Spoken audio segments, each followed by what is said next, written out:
you're starting out as a minimalist, it's exciting.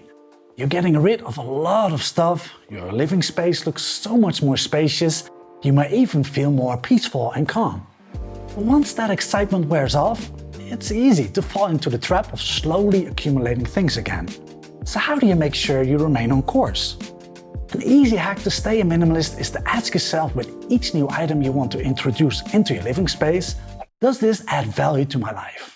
I found that if you're not intentional about this, it's very easy to accumulate a lot of material possessions again. In the moment, they may seem like a good idea. But when you think about it some more, they don't align with your minimalist values. The risk is that as you surround yourself with stuff again, one item at a time, your clutter-free living space and calm state of mind go out the window. So it's important to be vigilant. When you ask yourself the question, does this add value to my life? You take a pause and think for a moment. Do I really want or need this?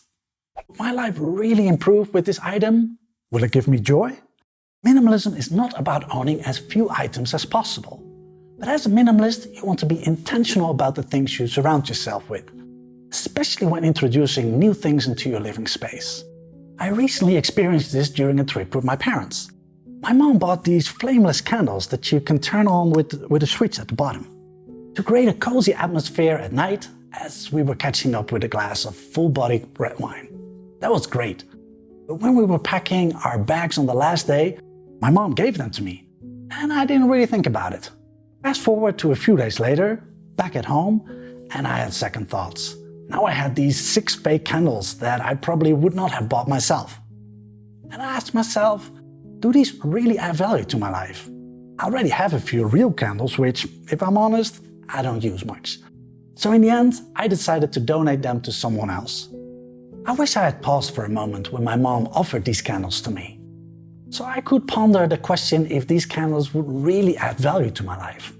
Then I could have explained to her that I appreciated the gesture, but that it might be a better idea to give them to someone who would use them regularly.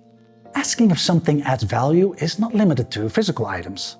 You can also use it to rethink your relationships.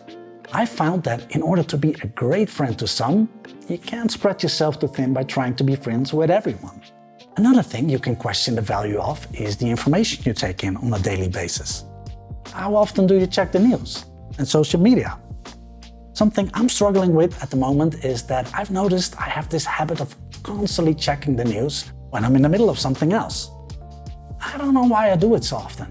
I don't even enjoy reading the news, and I want to cut back on it. It has a negative impact on my ability to do deep work and be creative. When I ask myself the question, does checking the news 5 times an hour add value to my life? The answer is clearly no.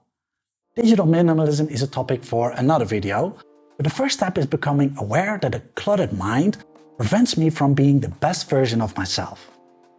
We're not all the same, and we don't all value the same things.